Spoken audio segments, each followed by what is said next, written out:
एक कुलगुरू आणि 2 प्राध्यापकांमध्ये तू रिंकूला आणलेलं आहे, पण हा बुके जमवून आणणं म्हणजे दिग्दर्शक म्हणून तुझ्या आयुष्यातले फार मोठं अप्रूप आहे का? एंटरटेनमेंटची बादशाह आहेत हे सगळे.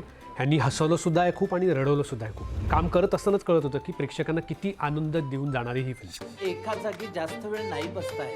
काल दादानी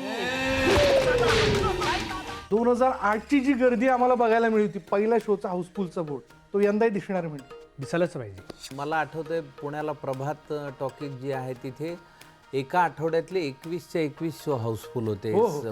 3:30चे तेव्हाच ती एनर्जी. आणि आता ह्या दुसऱ्या भागात सगळं धनुष्य अंकुशने एकट्याने उचललेलं आहे आणि फार सुंदर असा सिनेमा केलेला आहे. याच्यात सगळ्यात मोठा माझ्यासाठी सरप्राईज असं होतं, यार हे काढावं लागलं म्हणजे. हो, म्हणजे पहिल्याही भागात काढावं लागलं. त्याचं कारण असं होतं की भरतने मला जवळजवळ पाऊण तास मिशा काढल्यानंतर मी किती चांगला दिसतो वा. हे पटवून दिलं होतं.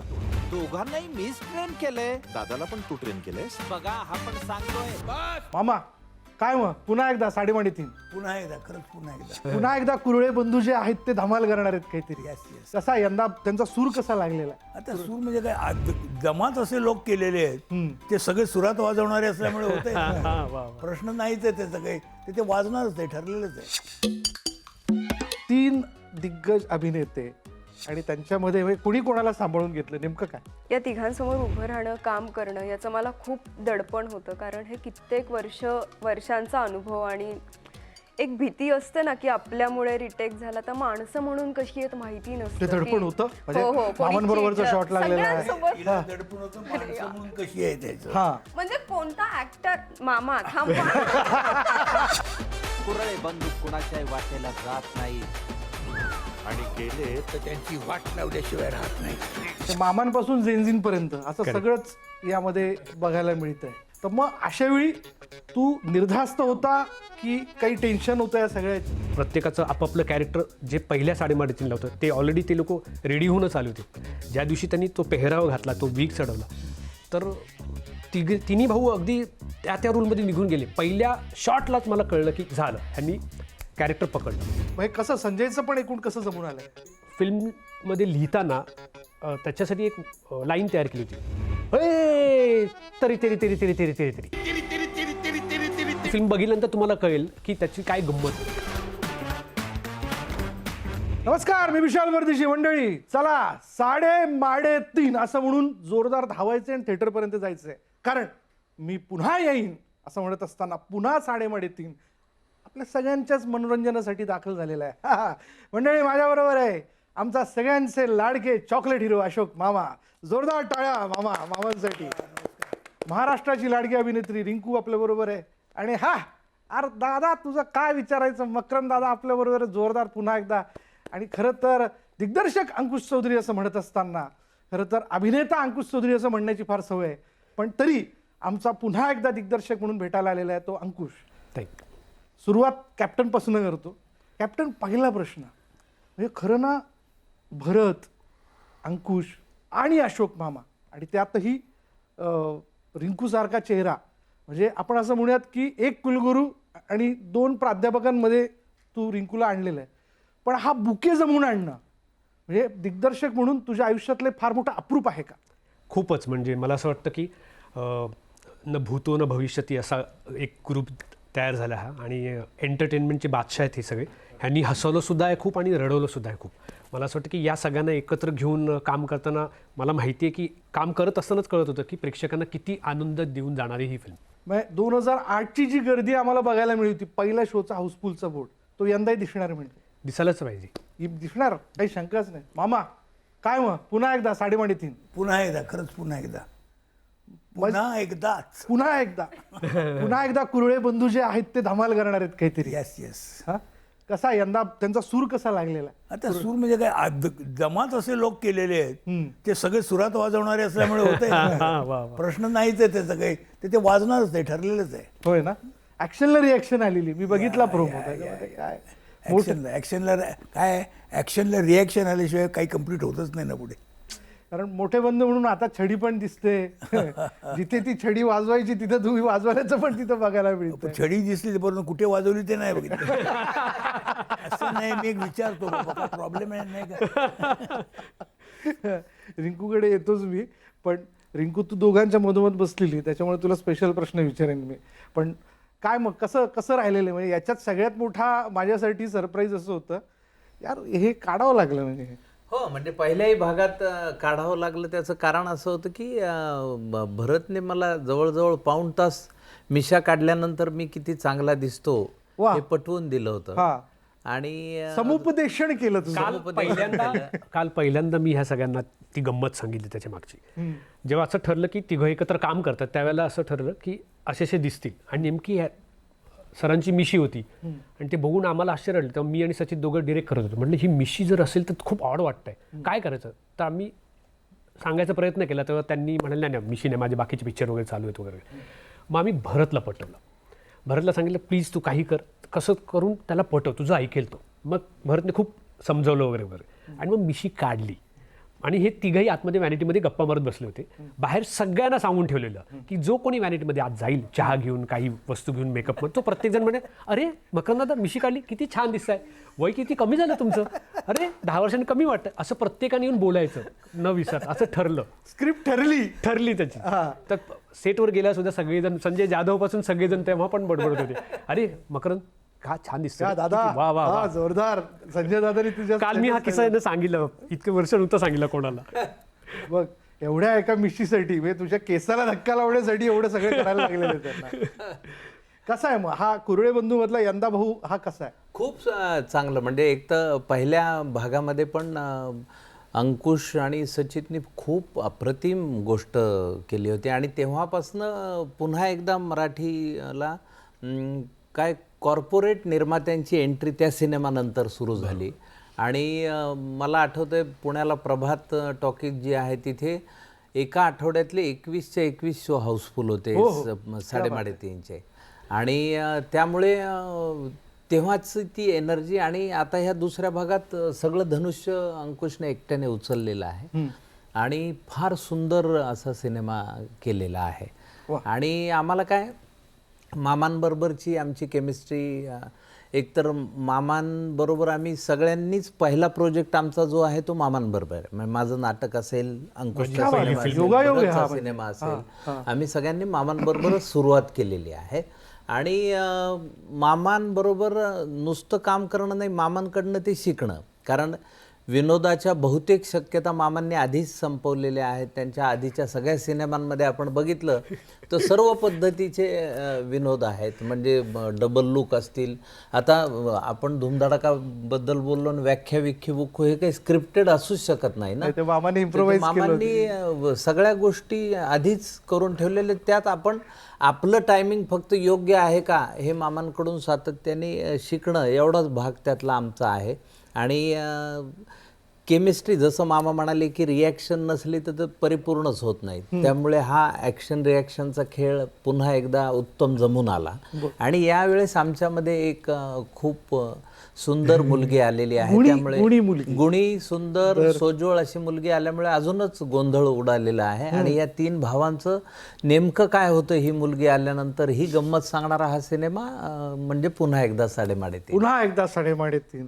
मग काय रिंकू बघ ना, म्हणजे 3 दिग्गज अभिनेते आणि त्यांच्यामध्ये कुणी कोणाला सांभाळून घेतलं, नेमकं काय? त्यांनीच मला अर्थात सांभाळून घेतलं. कारण या तिघांसमोर उभं राहणं, काम करणं याचं मला खूप दडपण होतं. कारण हे कित्येक वर्षांचा अनुभव, आणि एक भीती असते ना की आपल्यामुळे रिटेक झाला तर माणसं म्हणून कशी आहेत माहिती नसतं. दडपण होतं मामांबरोबरचा शॉट लागलेला आहे. दडपण होतं माणसं म्हणून कशी आहे त्याचं. म्हणजे कोणता ऍक्टर मामा की आपण चुकलो, आपल्यामुळे रिटेक झालं तर कोणी चिडलं, ओरडलं तर एक भीती असते ना. पण मला वाटतं पहिलाच सीन माझा सगळ्यांसोबत होता ना, माझी ती भीती तिथेच निवली. कारण त्यांनी मला इतकं सामावून घेतलं त्यांच्यामध्ये की मी कधी त्यांचा भाग झाले ना हे मलाच नाही कळालं. त्याच्यामुळे ते एक बॉन्ड छान झालं. मग काय मजा आली मला. मामांबरोबरचा हा पहिला चित्रपट, बरोबर? तुला आठवतो मामांबरोबरचा पहिलं पहिलं व्यावसायिक नाटक झालं एकदाच. झालं एकदाच? त्यामध्ये मी एक छोटीशी भूमिका करायचो आणि मामा आणि सुधीर जोशी सर दोघं मेन रोलमध्ये होते. आणि काय अफलातून टायमिंग आणि बाप रे बाप, म्हणजे ती एक मेजवानीच असायची, दररोजचा प्रयोग. दररोज वेगळ्या जागा, दररोज वेगळ्या शक्यता आणि दररोज वेगळं टायमिंग आणि तुफान रिस्पॉन्स त्या नाटकाला. मला वाटतं ते नाटक आता पुन्हा नव्याने आलंय, एकदा पाहावं करून. आणि आनंद इंगळे आणि वैभव मांगले आता करतायत. पण अंकुश, या निमित्ताने एक कौतुक असं वाटतं दिग्दर्शक म्हणून तुझं, की 4 पिढ्या तू एकत्र आणलेल्या आहे त्याच्यामध्ये. म्हणजे मामांपासून जेनझीन पर्यंत असं सगळंच यामध्ये बघायला मिळत आहे. तर मग अशा वेळी तू निर्धास्त होता की काही टेन्शन होतं या सगळ्याचं? नाही, टेन्शन नाही म्हणता येणार, पण मला असं वाटतं की जबाबदारी जरा जास्त होती. कारण एवढ्या स्टार्सना घेऊन करत असताना आपण गोष्टसुद्धा तेवढ्या ताकदीची आणणं गरजेचं होतं. त्यासाठी खूप जरा धावपळ करायला लागली, पण ते छान जमून आलं आणि ते लोकांना आवडेल अशा पद्धतीनं केल्यानंतर ह्या सगळ्यांना ऐकवलं, त्यांना देखील आवडलं आणि मग सगळे तुटून पडले. मला असं वाटतं प्रत्येकाचं आपापलं कॅरेक्टर जे पहिल्या साडेमाडेतीन लावतं ते ऑलरेडी ते लोक रेडी होऊनच आले होते. ज्या दिवशी त्यांनी तो पेहराव घातला, तो वीग चढवला, तर तिन्ही भाऊ अगदी त्या रोलमध्ये निघून गेले. पहिल्या शॉटलाच मला कळलं की झालं, ह्यांनी कॅरेक्टर पकडलं. तर राहता राहिली रिंकूच्या बाबतीत होतं की ती कसं हे करेल, पण मुळात ती चांगली ॲक्ट्रेस आहेच. आणि मला हवं होतं की बाबा तिघांबरोबर तिने काम केलेलं नसावं, पहिल्यांदा तिने काम करावं आणि त्यांनाही माहीत नसावं की ती कशी काम करते. स्क्रीनवर बघतो ठीक आहे, एकत्र काम करण्याची हा क्रायटेरिया ठरवलेला होता, मुद्दाम ठरवलेला. त्यासाठी तिचं कास्टिंग करण्यात आलं आणि ती चांगली ॲक्ट्रेस पण आहे, त्यामुळे मला माहिती आहे ॲक्शन रिॲक्शन, तिचे डोळे खूप छान बोलतात. सो करेक्ट सगळं जुळून आलं. मला असं वाटतं की नॉस्टेल्जियामध्ये घेऊन जाणारी ही फिल्म आहे आणि आत्ताच्या येणाऱ्या पिढीला देखील एक निखळ मनोरंजन, निर्मळ, निरागस असं विनोद काय असतात हे बघायला मिळावं. एकत्र कुटुंब असेल तर कसं असतं, तर हे असं असतं. भाऊ एकमेकांवर प्रेम कसे करतात, तर हे असे करतात.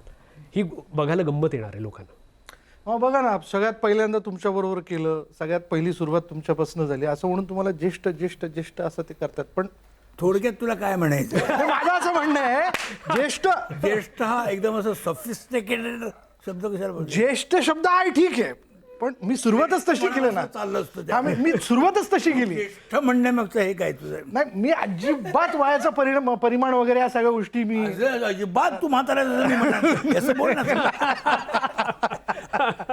पण एक तुला सांगतो, आता हा म्हणाला ते, कुठलाही आर्टिस्ट उगाच्या उगाच बनत नसतो कधी. खरं. या ग्रस्तांनी पहिलं आमच्यावर नाटकाचं काम केलं. 15 मिनिटाचा रोल होता, 15 पण नाही, एक एंट्री होती फक्त. पण उरलेला वेळ हा माणूस अक्षरशः विंगेमध्ये मांडी घालून बसायचा आणि सगळे काय करतात हे बघत होता. ही लक्षात घेण्यासारखी गोष्ट आहे. मेहनत आहे. कोणी आर्टिस्ट असं नाही करणार. त्यामुळे काय होतं आहे, त्याला काय करायचं काय ते आपोआप आलं, त्याची हे मिळते, याची पण रिॲक्शन, त्याची पण रिॲक्शन, यांनी टाकलेलं शब्द सगळं त्याला तिथल्या तिथं त्यांनी ॲब्सॉर्ब करत गेला. वा, करेक्ट. आणि ह्याचा त्याला पुढे नंतर उतरला तो एकदम, त्याने एक वेगळाच कॉमेडीची एक वेगळीच स्टाईल उभी केली. ॲप्रिसिएशन मोठी गोष्ट आहे, मोठी गोष्ट आहे. लगन ही सगळ्यात मोठी गोष्ट आहे. असं नाही की तिकडे त्याला आपल्या हे झाल्यानंतर गेले आतमध्ये, हां काय नाही, तिथे बसून काय करतात कोण, ऑब्झर्व करणं हे सगळ्यात महत्त्वाचं आहे. ऑब्झर्वेशन हा एक मोठा गुरु आहे नटाचा. तो आत्तापर्यंत मकरने टिकवलेला आहे. मकरन आहे, उजतच आहे तो. खरंच बघ मकर, मोठी पावती तुझ्या. अर्थातच मला म्हणजे काय बोलावं काही नाही. पण भरतला मिस करतो या सगळ्याच्या. भरत आणि शिवाय भरत गोष्ट सांगण्यासारखी मजेदारच आहे. काय भरत जेव्हा पहिलं जे माझ्यावर पहिलंच हे करत होतं पिक्चर, तो हिरो होता आणि मी साईडला होतो. रामोजीराव हैदराबाद तिकडे शूटिंग. आम्हाला बोलवलं शूटिंगसाठी, तर मी येऊन बसून राहिलो होतो तिथे आणि बरोबर अरे जाओ तो हिरो को बुलाओ, तो हा होता हा आपली साऊथ इंडियन होती साऊथ इंडियन कुठला तो चतुर नवरा राधास्वामी कुठला चतुर नवरा चालू नवरा भोळीबाई. चालू नवरा असं भोळीबाई. काहीतरी लांबल्याचं नाव ठेवलं होतं त्यांनी. हा. आला आता तो तिथून आला त्याला चालत येताना मी बघितला तो लगेच कळतो ना भरत ते बुजलेला होता. हां असं त्याला म्हटलं अरे बापरे हे थोडं गडबडलं वाटतं थोडंसं. साहजिक होतं, साहजिक आहे ते. कारण तर काय मी किती मोठा हुशार आहे, मी मोठा नट आहे वगैरे काय प्रश्न नाही याच्यात प्रश्न माझ्या सिनियरिटीचा येत होता. इतकी वर्ष काम करणारा मी आता ह्याच्यावर कसं उभं राहायचं असा प्रश्न कुठल्याही नवीन नटाला पडणं, अर्थात तो नाही पडला तरी हरकत नाही, तसं काही कारण नसतं आणि माझ्या बाबतीत तर पडूच नाही. तर त्याला तो पडला, तुम्ही बघितलं, म्हटलं आता साला काय ते करायला पाहिजे, असे होणार नाही. तो नुसता आहे ना सोबत मी एकदम म्हटलं एकदम सुरू केलं मी, अरे काय रे कधी नस तू, अरे मग मी म्हणतो तुझं बेल आलं म्हणून काय बराच ना बघी काय चालतं ते नाटक कुठलं चाललं. बोलायला सुरुवात केली, अशी बोलायला सुरुवात केली, तो सरकन डिग्री खाली आला आणि नंतर मग त्याने जो रोल केला तो बघायला पाहिजे. मग वा वा वा. तुम्ही त्याला फ्री करून टाक. फ्री म्हणजे अगदी माणसाळावला त्याला मी, म्हणजे तो असा जो आला होता ना, म्हणजे मला हातावरून कळत होतं त्याच्या. ते दडपण होतं ना, ते दडपणच घालवलं होतं. हो, मला ती सवयच आहे. मला ती सवय की समोरचा माणूस जर माझ्यावर जर करणं जर कम्फर्टेबल नसेल तर काय अर्थ नाही मी काय करून. कमाल. बरं मी ज्या टायमिंगमध्ये होते त्याच्यात जर टायमिंग त्याचं टायमिंग जर मी समजून घेतलं नाही किंवा माझं टायमिंग त्याला जर मी समजून दिलं नाही तर उपयोग काही सीन करण्याचा. बरोबर. त्याचं सगळे लक्षात घ्यावं लागतं. पण मग सेटवरची पहिली भेट कशी होती मावांबरोबर, रिंकूची? काही नाही, मला वाटतं सगळे बसलेले आणि मी फक्त सगळ्यांना सगळे बसलेलेच असणार, सगळे असे सगळे उडत होते आणि मी गेले उडत. सुरू काही नव्हतं. मी फक्त जाऊन मुहूर्ताच्या दिवशी मी फक्त जाऊन म्हटलं की हाय मी रिंकू राजगुरू. ते फक्त एवढी मोठी हसलेले. गोष्ट केली. हाय मी रिंकू, हाय मी रिंकू, मी रिंकू असं नाही, हाय मी रिंकू. असं नव्हतं. विचार याला विचार. असं होतं मग म्हणाले की नाही मग आईला तुम्ही टीम बदलली. ते नंतर बाकी, असं होतं, हाय? ते नंतर बाकी. ही मस्ती संपूर्ण सेटवर चालत हो. असायची. कट झाल्यानंतर हे लोक चौघही 5 जण एकत्र असायचे आणि म्हणजे फुल आता धमाल. त्यांना एक गिराईक मिळालं होतं की जिच्याबरोबर मस्ती करायची. अरे गिऱ्हाईक म्हणजे काय हे बघ काय असं माहितीये, बघितलं? जर बॉलरने सरपटी बॉल टाकला तर माणूस 4 मारणारच रे. तो का पेट थोडाच करणार. ही येऊन काहीतरी विचारायचे असे प्रश्न जे पत्त्यातले कधीच नसलेले प्रश्न. काय करायचे. खेळायला पण बघा, आता तेच उलगडतायत की मी पत्ते खेळायला पण बस. अरे पत्ते खेळायला आम्ही बसायचो त्यात ही आलेली असायची. होय. मग आता काय. हा. आणि हिला काहीच येत नाही त्यातलं आणि ही नेहमीच काहीतरी हाय काय आहे तुमच्याकडे असं वगैरे. बरं तर जोकर केलं ना तर समोर त्याला कळलं जोकर आला. मला रम्मी घेता येत नाही. गेला ना तो देवा. मला रम्मी घेता येत नाही, मला पत्त्यातलं काही कळत नाही. तेव्हा मग आम्हाला कळलं की ही विनोदी आर्टिस्ट म्हणून नाव काढेल म्हणून. तेव्हाच कळालं. लक्षात आलं. पहिल्यांदा गेलं की कळत नाही ना. आता एवढी सगळी मोठी लोक काय बोलायचं, आणि माझा स्वभाव असा आहे की मला बोलायचं खूप असतं पण मला भीती वाटते की पुढचा बोलेल का, पुढचा रिप्लाय देईल का, असं एक धाकधूक मनात असते. म्हणून मी गेले आणि म्हणाले की हाय काय म्हणाली नमस्कार म्हणाले मी राजगुरू. काय म्हणाली तिने म्हणून दाखवलं पण की मला मामांची एक गोष्ट आठवते जे मी सांगते की आमचा शेवटचा सीन होता जे ते म्हणाले, खूप इमोशनल सीन होता आणि सगळं झालं आणि माझा फक्त क्लोज होता. तर माझा पहिला टेक झाला आणि अंकुश सर मला म्हणाले की मला ते इमोशन्स मिळत नाहीये जे अगोदरच्या तुझ्या टेकमध्ये होते. मी म्हटलं ओके मी करते अजून, आणि मामांनी ते ऐकलं. तर आपण लूक असतो तर आपल्याला हात कोणीतरी थांबतं ना, तर मामा तिथे आले आणि ते म्हणाले की तू मला बघून बोल, हात वगैरे ते म्हणाले तू बाजूला सर तेव्हाच तुझे इमोशन्स येतील. आणि त्यावेळी त्यांनी मला सांगितलं की तू पण कोणासोबत काम केलं ना तर पुढच्याच्या लाईनसाठी तू पण थांबत जा, कारण त्याच्यामुळे ना पुढच्याचं काम छान होतं आणि त्याच्यामुळे तुझंही काम छान दिसतं. सो हा म्हणजे हा विचार नाही ना करत की एवढे सिनियर ऍक्टर आहेत हे आहेत, तर मी अशी लोक बघितलीत की हा तिला कोणीतरी लुक देते तर आपण निवांत वगैरे बसूयात, तर ते स्वतः येऊन तिथे थांबणं जे की ते दिसतही नव्हते. त्यात अशा खूप साऱ्या गोष्टी तुम्हाला शिकायला मिळतात तिथे राहून. नाही, ते काय होतं त्याच्यात बोलण्याचं टायमिंग पकडता येतं. एकतर परत बोलण्याचा जो पीच असतो तो पकडता येतो. बरोबर, सूर पकड. मी ज्या ह्याला पकडलं तर त्या सुरात जर ती गेली तर ते त्याला चांगलं होणार तिथं. वा वा, असं असतं ना ते. क्या बात. त्याला तर गिव्ह अँड टेक म्हणतात ना. हीच तर खासियत आहे खरं मामांबरोबर काम करण्याची. आणि या सगळ्याच्यात मंडळी आणखीन एक महत्त्वाची ब्रेकिंग न्यूज आत्ता या क्षणाला मी आपल्यापर्यंत पोहोचवतो. या गप्पांमधनं लक्षात आलं असेल की येत्या व्हॅलेंटाईन डेला एक स्पेशल काहीतरी प्लॅन ठरल्याचं आमच्या कानावरती आलेला आहे. काय व्हॅलेंटाईन डेचा प्लॅन आहे मॅडम? काय नाही. हं? हा आपण दोघं डेटवर जाणार आहोत ना. सॉरी बस आम्ही हीच काही ती ब्रेकिंग न्यूज आहे.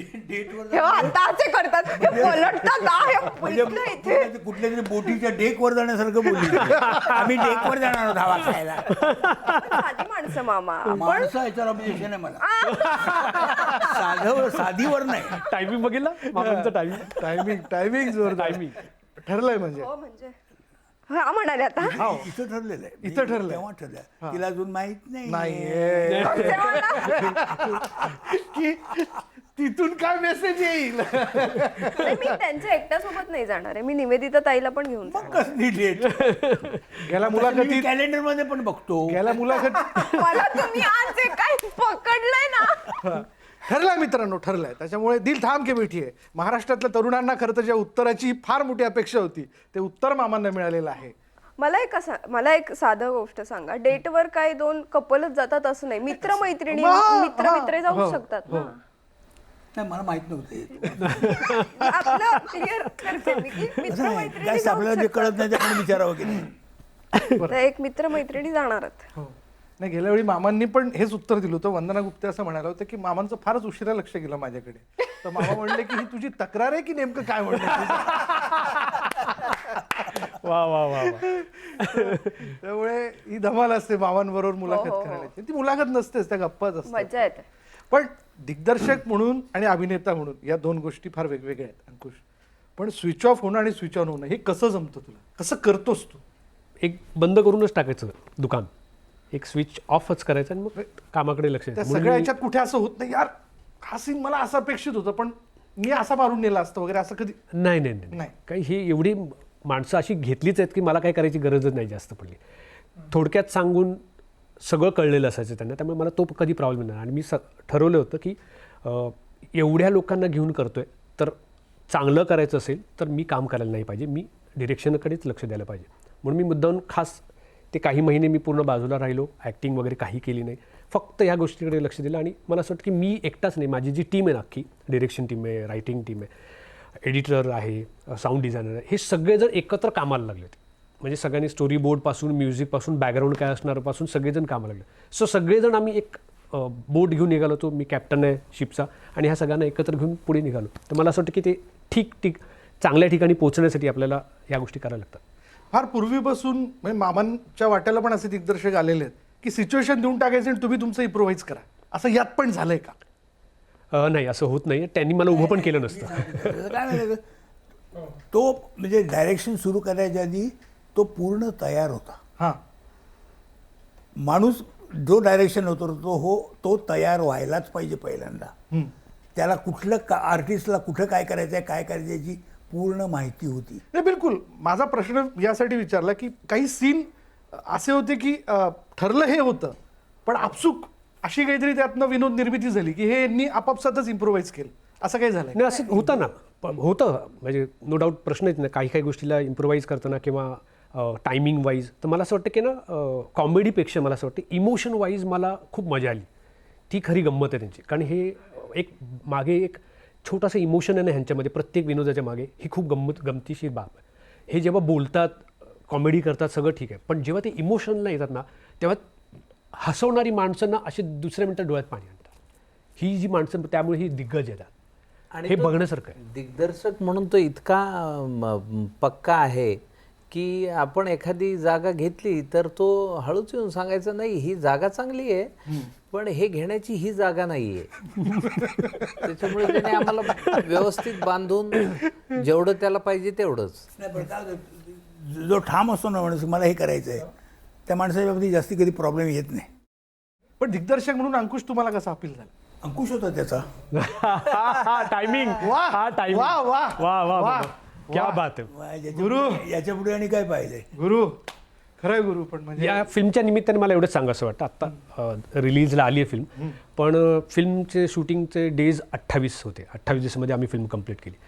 पण ह्या लोकांनी, तुम्ही फिल्म बघितल्यानंतर तुम्हाला कळेल की ही फिल्म त्यांनी 28पेक्षा 56 दिवस काम केल्यासारखं काम केलं त्यांनी. वा, म्हणजे घाईघाईत गडबडीत किंवा खूप सीन आहेत वगैरे नाही, पण प्रत्येक सीन मी त्यांच्याकडे 3 वेळा वेगवेगळ्या पद्धतीने करून घेतला. आणि तो झाल्यानंतर संपल्यानंतर मी त्यांना सांगितलं की बाबा मी तुमच्याकडून 3 वेळा हा सीन करून घेतला आहे. तो त्यांच्या लक्षातही नाही आला.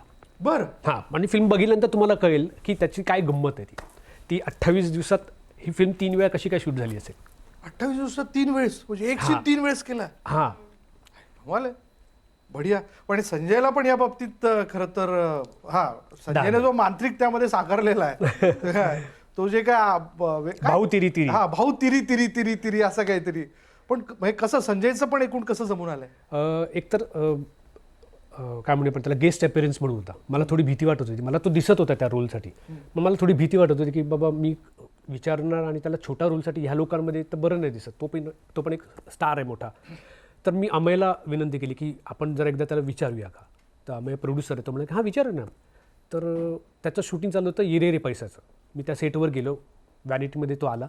मग मी त्याला विचारलं की सॉरी पण मला ना एका छोट्या रोलसाठी गेस्ट अपीअरन्ससाठी मला तुला विचारायचं, पण माझं हिंमत होत नव्हती, पण आत्ता विचारतो तुला काय वाटतं. करतो ना मी. म्हटलं नाही मी आधी एक्सप्लेन करतो कसा आहे रोल. नाही करतो मी. त्यावेळेला मला इतका बरं वाटलं. आणि आज तुम्ही जेव्हा त्याचा रोल बघाल ना त्यांनी केलेलं, म्हणजे फिल्ममध्ये लिहिताना त्याच्यासाठी एक लाईन तयार केली होती. हे तरी तरी तरी तरी तरी तरी तरी हे तरी तरी तरी तरी. तर मला माहीत नाही तो रिहर्सल करत असताना, टेक करत असताना त्याने असं घेतलं हे तिरी तिरी तिरी तिरी तिरी. तो सेटवर पुढचे 7 दिवस सगळेजण एकमेकांना असा हाक मारले, ए तिरी तिरी तिरी, ए तिरी तिरी, ए तिरी तिरी. आणि त्याच्यामुळे माझ्यासाठी एक म्युझिक पीस तयार झाला, भाऊ तिरी तिरी तिरी, भाऊ तिरी तिरी तिरी. आणि त्याच्यावर मला एक विनोद सुचला. त्याच्यामध्ये मकरंद सर म्हणतात त्याला, दादा तुम्ही काय एक्का आणि दोरी घरी विसरून आला. पाहिलं तो टीजरमध्ये. तर मला त्या गोष्टीचा इतका आनंद होतो की संजय नार्वेकरने एक छोट्या रोलमध्ये एवढी गंमत आणली की ती मजा आली त्यामुळे. नाही पण मकरंदने फार इनोसेंटली त्याच्यावर रिॲक्ट केलं. हो, हो. हे करून तो अशी जीभ वगैरे बाहेर काढून पळतो. मजेशीर झालंय. पण आपल्या बरोबरचे म्हणजे तसं माहितीतले मित्र हे आर्टिस्ट असणं हा देखील एक कम्फर्ट झोन असतो ना दिग्दर्शकाचा. मला शिकायला भरपूर मिळतं. ह्याची गंमत झोन असतो आणि थोडं कठीण पण असतं ते. हो. कारण काय असतं, आपण त्रयस्थ असलो तर सांगू शकतो नाही हे बरोबर नाही असं करायला. आपला जेव्हा मित्र जवळच असतो तेव्हा सांगणं थोडं मुश्किल होतं मुश्किल म्हणजे नसायला पाहिजे तसं, पण होतं. म्हणजे सांगणे काय वेळेला कठीण जातं की बाबा. पण यांना सांगणं कठीण नाही जायचं, कारण त्याचं एक्सप्लेनेशन माझ्याकडे असायचं की बाबा हे असं आहे या सीनच्या पुढे किंवा ह्याच्या सीनच्या मागे तुम्ही बोलून झालंय, मग ते बरोबर हां ओके आपण असं. हेच मी म्हणतोय, म्हणजे याचा अर्थ तो तयार होता, त्याचा अंकुश होता जसं तुम्ही म्हणाला.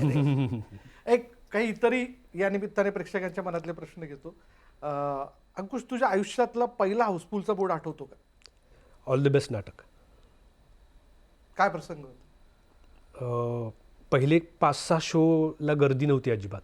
7व्या शोपासून त्याला गर्दी सुरू झाली. आणि जेव्हा शोला गेलो तेव्हा खूप गर्दी होती. आणि मला असं वाटलं की ना आधीच्या नाटकाची गर्दी सुटली आणि ते लोक नटाची वाट बघतात कुठल्या तरी, म्हणून ते थांबलेत.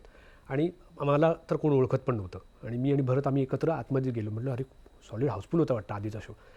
आणि करत आतमध्ये गेलो आम्ही. आणि मग कळलं आम्हाला की बाहेर बोर्ड लागला आहे. मग आम्ही परत चालत बाहेर आलो आणि तो बोर्ड बघितला हाऊसफुलचा. त्याला हारबीर लावला होता, अगरबत्ती होती आणि काही पेढे वगैरे ठेवले होते तिथे. आणि तिथे जी गर्दी करून माणसं उभी होती, गेली नव्हती, उभी होती. पण त्यांना माहितीच नव्हतं की आम्ही काम करतो त्याच्यामध्ये. नाटक बघून झाल्यानंतर कदाचित कळलं असेल, पण ते मजा होती. नंतर ते बोर्ड लागले, आवडत गेलं नाटक. तुझ्या आयुष्यातला हाऊसफुलचा पहिला बोर्ड?